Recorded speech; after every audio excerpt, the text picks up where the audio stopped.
everybody, to the Real Collective Podcast. My name is Brendan McKeigan. With me, as always, is Sean Tasse. Thanks for joining us here on the show, Graham. We got a doozy in store for you. Doozy? Don't see. List of doozies and don'tsies of what we're going to talk about this fine day. Sean, how are you, my friend? You know what? It is the end of the month, pretty much, and I am feeling like, how the heck did an entire month go by since the beginning of the year? Yep. Yeah, I feel the same way. It's going by way too quickly. Yeah, it's because we're old. True. And it's been a tumultuous month. Lots of just sickness going around for everybody. Yeah. And like new kinds that are just like annoying, that like COVID's little brother. All right, COVID, take your brother with you. Yeah, can I play too? No, nobody likes you. I don't care. I'm going to do it anyway. See? Yeah. Yeah. That's the show. That is what we're going to talk about. No, it's not. We're going to talk about We're going to talk about some things, and we're going to get into it. And before we do, please like, subscribe, and share the channel. Share us on Apple Podcasts and Spotify. That would be lovely. Check out some of our other videos. That would be a good time too. Sean, what are we gonna touch on today? We had some ideas because a lot of people, the markets have been changing.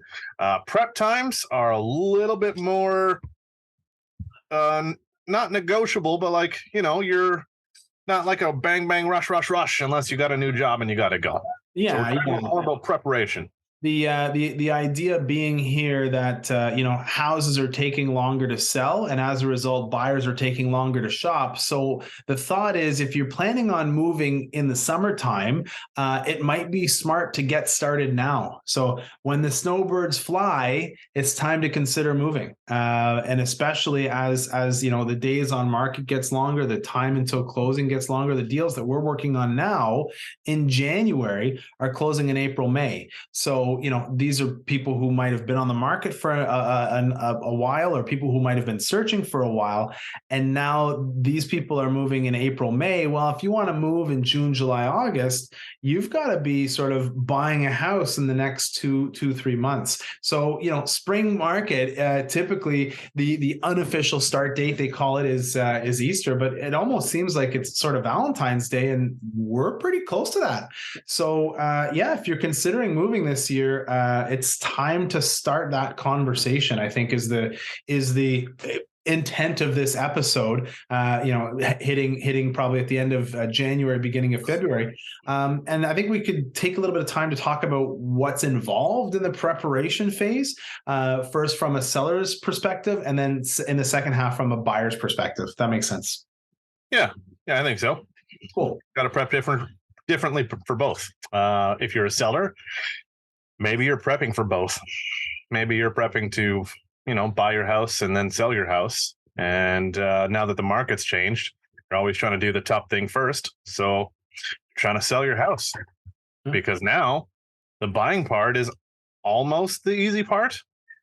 I would say it's maybe less strenuous than selling your house now, just the way with the market. Yeah, absolutely. I'd say as we move towards a balanced market, and some of the research that RE/MAX said that we're expected to stay in a seller's market for 2023. I'm not sure if that's actually going to be the case. They said here was a couple other places, London and Halifax, we're all going to stay sort of quote unquote sellers markets in 2023.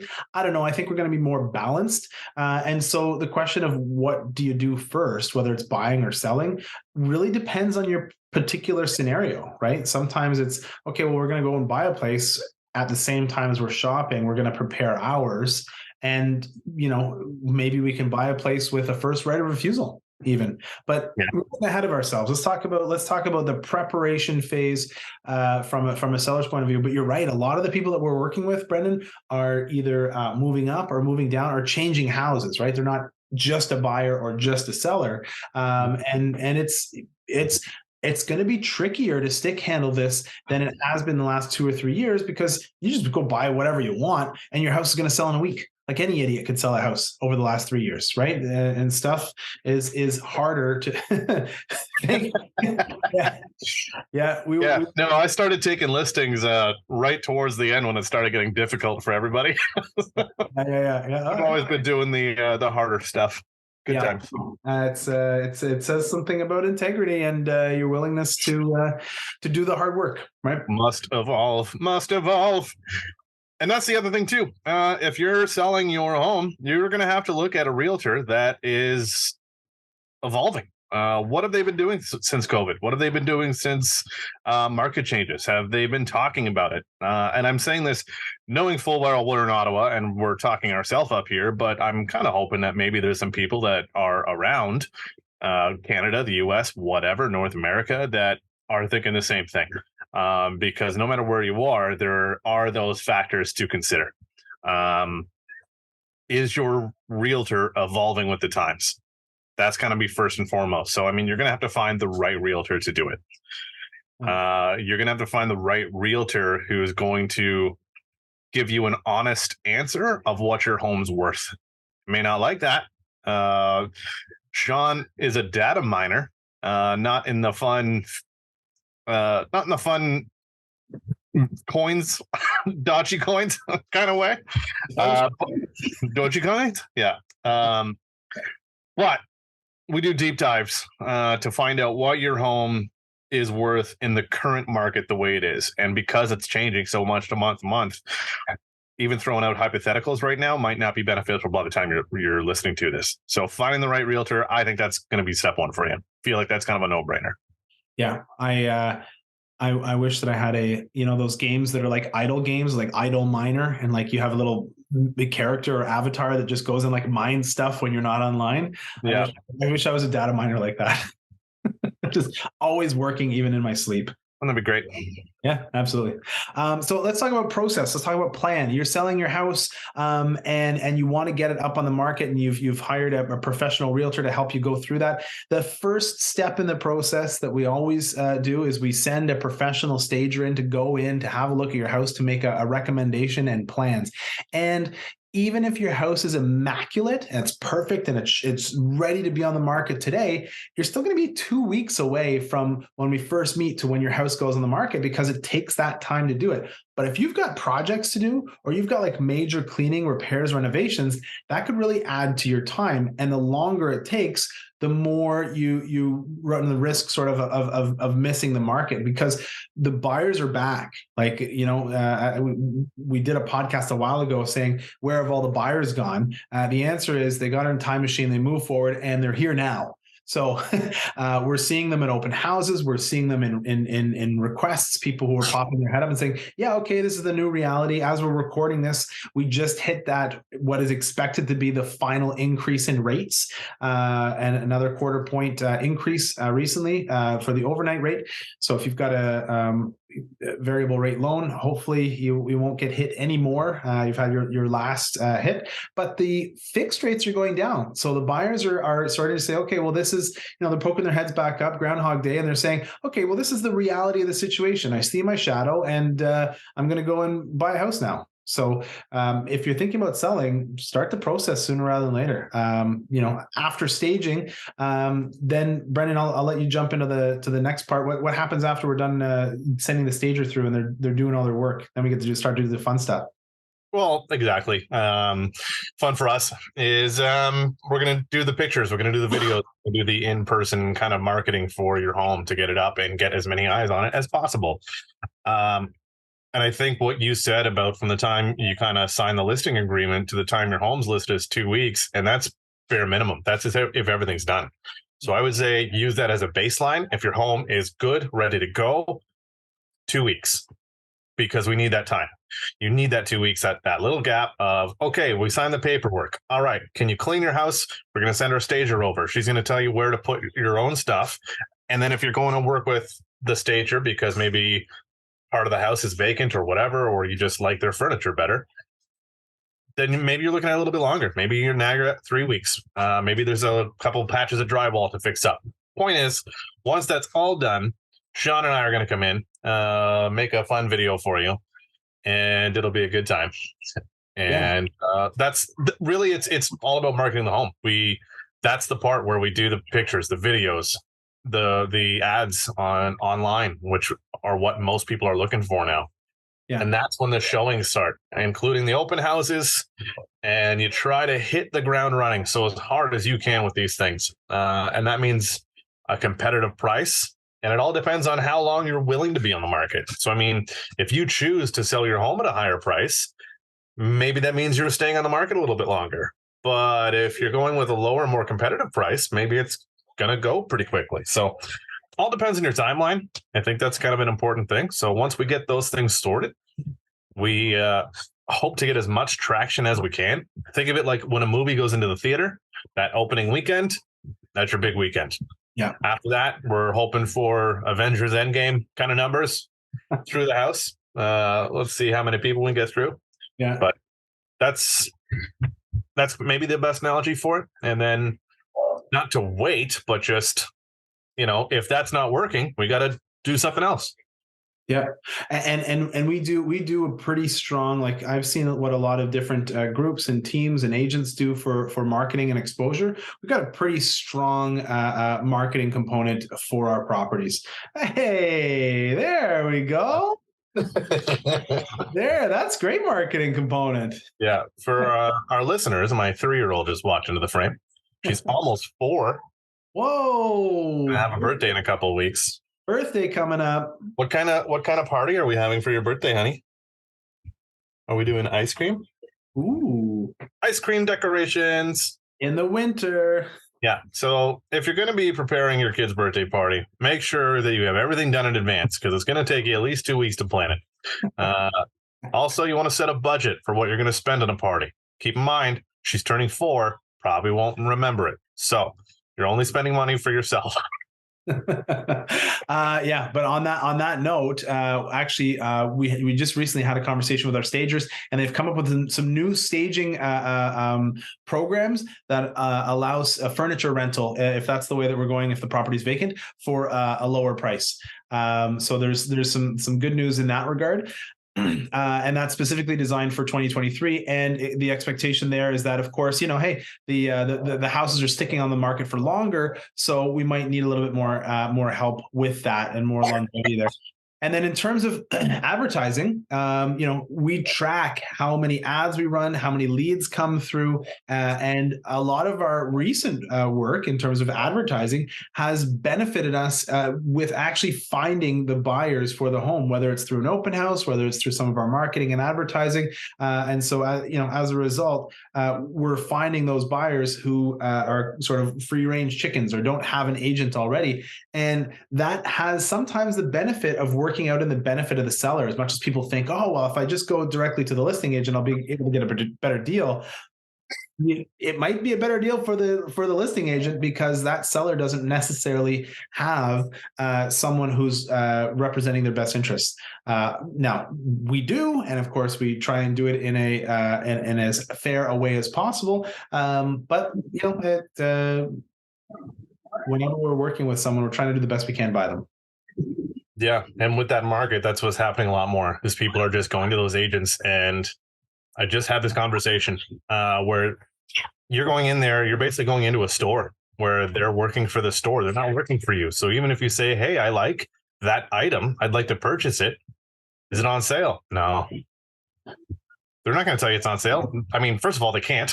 As a realtor, like you can't give any advice to that buyer when you've already got the listing agreement. Like that's where the allegiance has to lie.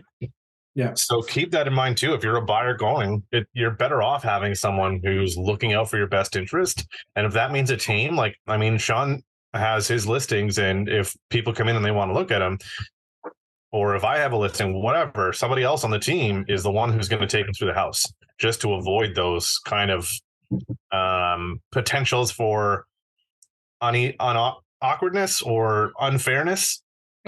So just to make sure that everyone's on the same playing field, it's a good way. And that's what I was telling him. I'm like, are you seeing it with the actual listing agent? And the guy said, yeah, I'm seeing a few other places. And I'm like, okay. Do you think it would be better to have somebody who is actually looking out for you, who's trying to find you the best rate? Yeah, probably. okay, so why don't I be the one to take you through these homes and we'll take it from there? And he goes, yeah, that might be a good idea. But now, like, I don't want to call the other realtors and tell them that I can't do it. I'm like, I'll do it. I think, you know what? I think it's more just like, I guess what I'm saying is protect yourself. I think we're getting maybe a little bit off the topic from the listing side of things, but maybe that's more on the buyer side. But I think that's a perfect segue. I think that's I think we'll talk about it in the second half, because that's, you bang on. The problem is, as much as we want to split it up and say, well, this half we're talking about this and this half we're talking about that, it all flows in together, right? And I mean, if you're a buyer on one side, you're probably a seller on the other side, and if you're selling a house, and so it all works together. I would say there's a great reason for prepping yourself as you're going through the buying process. So let's take a quick siesta, and then pop back on for the second half and talk about that buyer setup, that build up, right? Yeah. So wrapping it up, a little recap: 2 weeks to at least from the time you sign to get it listed. More if you got to do repairs, maybe a little bit more if they're extensive repairs or renovation, and then of staging. And then how long a home like yours is on the market on average in your area. So factor all those in. There's your end date. Find your timeline. Good for you. And then what you got to do after that, probably got to live somewhere. So we'll talk about that in a minute on the buying side of things here on the Real Collective Podcast. We'll be right back. This episode of the Real Collective Podcast is brought to you by Real Collective. Real Collective brings together best-in-class real estate agents and collective experts in the field to deliver the best possible service to our clients. We govern ourselves with honesty, open-mindedness, and compassion. With diverse skill sets, our agents are able to better serve a wide array of clients, including first-time buyers, first-time sellers, transferees, estate sales, investors, and rural, vacation, and luxury properties. Authenticity and transparency are pillars of our process, which allows us to put our clients at the center of everything we do. Our years of experience and knowledge allow us to deliver prestigious service and optimal results. If you are interested in buying or selling your home, contact us today at realcollective.ca. Welcome back to the second half of the Real Collective Podcast. Thanks for sticking around, everybody. From the seller side of things, we're going to move on to the buyer side of things. And before we do that, please don't forget to like, subscribe, and share the channel. That would be wonderful. Maybe hit that little notification bell so you know when a new podcast drops or one of our new listing videos. That would be wonderful. Tell your friends and family. It'll be a good time. So we covered a lot in the first half. A lot of it translates to what we were going to talk about in the second half, which is being on the buying side of things in this market and how to get prepared, and why, even if you're talking about moving in the summer, why it's a good idea to get your ducks in a row now. Just a little bit different. I mean, you don't need the same sort of window, because you're not, well, you might be, but from a buyer perspective, you're not putting your house on the market, right? So right now what you're doing is you're starting to get market knowledge. And on average, the people who we've never met with before, when we sit down and meet with them, on average, from when we meet with them to when they actually move into their new house is typically 18 months. So it could be the case that we meet with you now and you don't move until next year. That's okay. And a lot of it has to do with the fact that the right house might not come on the market when you need it, right? If you have to move this year, that's a different story. And then you sort of have to take the best that you can get. The risk, of course, is, if you've already sold your house, you're kind of handcuffed to having to buy something, or risk that the prices might go up. I don't think we're going to see the same, 20% growth rate that we saw the last little bit, but 5 or 6%, when you're not also owning on the other side, you're not rising as well, with that slight rise. It could put you further and further behind. The best go. Okay, you just stopped in the middle. Sorry, I thought you were saying something, and I didn't want to cut you off. No, I hadn't started yet. I was gonna jump in, but I'll just say it anyway. Go. Something else to what you were saying is, let's say the average is 45 days on market for a house. So it takes 45 days to sell your house. So you've already prepped that window, 2 weeks to a month, whatever it happens to be. Then you've got another month and a half to 2 months of it being on the market. And then you've got another 2 to 3, possibly 4 months of a closing window. Yeah. Like there's still that window. So once your home is sold, you kind of know what kind of time frame you have, and a lot of people are being more flexible on that. Like, it's not like, hey, we want a quick close. Home's up for a week. We want to close as soon as possible. Yes. Okay. No problem. Like, now it's like, nah, we'll move when we're ready. Yeah. So I think being smart about that too will hopefully help people not feel rushed. I think it's sort of the same opening weekend kind of thing. You have that opening weekend, go out and see a bunch of places. Maybe some of those places that you're seeing have already been on the market for 40, 60 days. Yeah. Maybe some of them just hit the market. But the point is getting yourself in that mindset while your home is listed. And if you're renting, while you're kind of packing up your home of like things you don't need on a day-to-day basis, and just like, okay, what kind of timeline is the best for us? And I think that's going to be something that we would see more of, is maybe catering towards the buyer's closing date. Yeah. And yeah, we can write the agreement to have flexibility when you're buying, right? You can also write the agreement to have flexibility when you're selling. It all just works into it. We're seeing a lot more purchases that are coming with called a first refusal. Some people mistakenly call that a conditional offer. It is a first refusal. It's subject to the sale of the buyer's property. So the buyer goes to buy a place. The sale is happening subject to the sale of that buyer's property. So we're seeing that more and more. We haven't seen it in a number of years. I think we just did a podcast about it recently.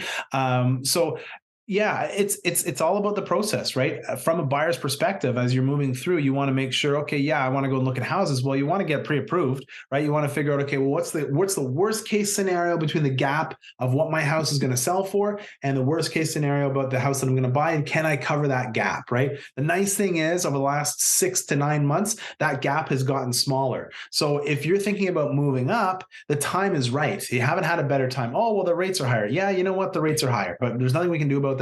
The 5-year fixed money is actually lower now than it was in October. So that actually has started to come down. And the monthly payment, even though the rates are higher, the house prices are less. And as a result, the monthly payment's still about the same for those people who are moving up.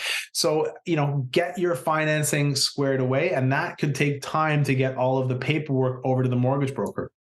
Right? The other piece is it takes time to shop. You might not find the perfect house for you and your family for a week or 2 weeks or a month or 2 months. Who knows? Like I said, it could be 18 months before you find the right place. And who knows? We don't have a plan about how long that's going to take. A lot of the times, if you've sold your house, then you're absolutely in a time crunch, and it feels kind of stressful where you have to buy something.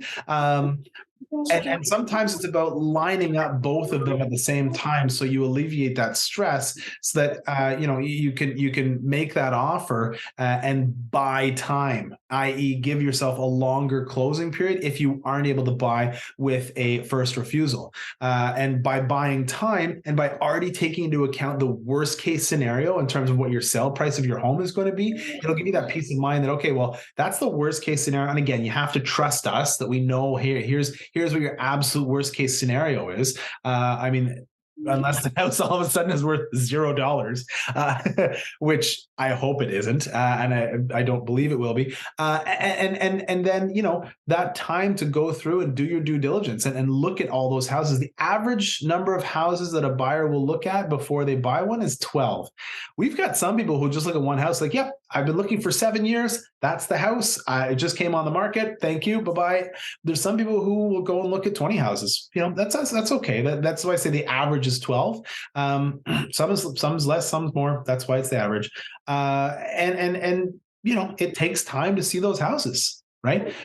You want to see 5 houses in a day. That's a full day. Some people, and we'll be starting soon, to come on house hunting trips, right? Military and RCMP moves, and they'll have to be in and out of 20 plus houses in a 3 or 4 day period offer, because they got a week to buy a house, right? Like it's a go.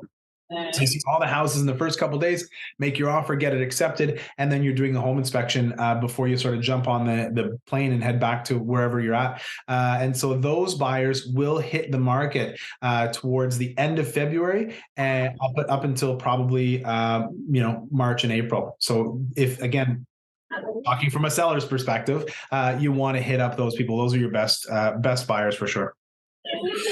Absolutely. I think anybody who's motivated is going to be the best buyer. And I mean, motivated just to do the work as opposed to like, maybe, I don't know. But like, even what we talked about, like, you can look at homes while your home is still in the market. Yeah. Because like you said, you can do a longer close. You can do a first refusal. Those are options now. So we can get into that. And then, on the buyer side of things, having that pre-approval is still great.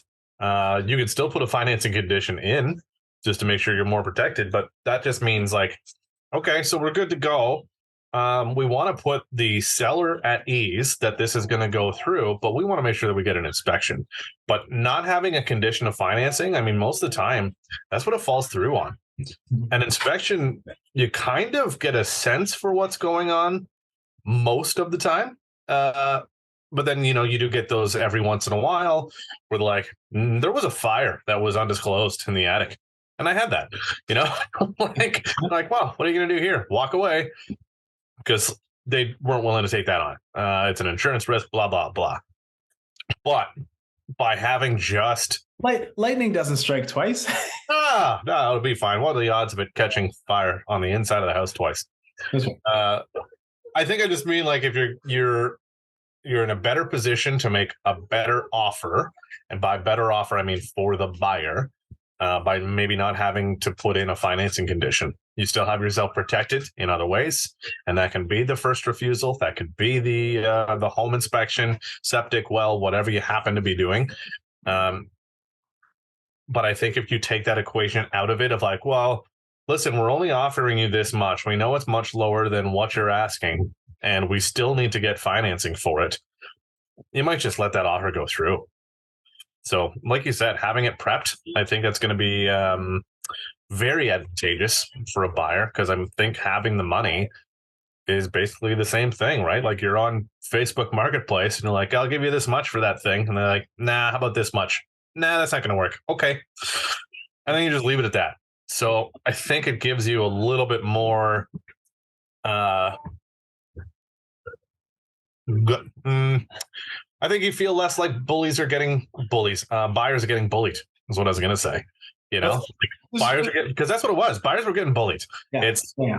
Because, to be quite frank, that blind bidding system is absolutely ridiculous. I can go on eBay for a watch and see what everybody is bidding. Let's just put a big asterisk right here and say, or right here or wherever it is, and say like, buying and selling houses is not the same as buying and selling things on eBay or Facebook Marketplace. No, I know, but I mean, and it changes, right? It's weird that there's more transparency on like eBay for bids on stuff than there is for a house. Yeah, well, that's the idea behind a local company who wants to do online bidding. I don't want to do online bidding. I just think it should be open. Listen, I agree. I totally think it should. The problem is that we have, and the reason we are up against is the privacy policy of the country. So, I think it's possible. I think we can do it as long as every party to the transaction, i.e. the seller and every buyer who submits an offer, agrees to it. I think that's the one piece. And I think that allows us to have an open bidding system. And that's what they've got in Australia. And, we've got colleagues in Australia who say, yeah, you know what, it's not any better here. So we've got what we've got, and it works. It works out for sure for the benefit of the seller, not necessarily for the benefit of the buyer, but only when we're in such a crazy market like we have been for the last 3 years. The other thing is, and this is off topic a bit, we haven't solved the inventory issue. So as much as we've got all these different things that are going on to slow down the sales, we still have an inventory issue, and we sold less houses. So less people moved last year, so more people need to move this year, and there's not a lot of houses. So we might wind up back in a microcosm of what we noticed over the last couple of years if the buyer sentiment picks up and gets to be higher than what we've seen. So, I mean, a lot of the predictions this year have looked at 2 to 4% in terms of growth. But if the buyer sentiment picks up, it's not like we've got a bunch of houses that aren't hidden, that are coming to the market. So it'll be interesting this year. So long story short, buyers get started now and prepare now, because we know the market that we're in. It's very clear to us what's happening. And what we don't know is what's going to happen down the pipe, right? If you're a buyer and you want to buy a house and you can see, hey, this fits for me, these prices make sense, then do it, right? If you find the right house and you can make sense of it, do it. By waiting, I don't know what's going to happen, right?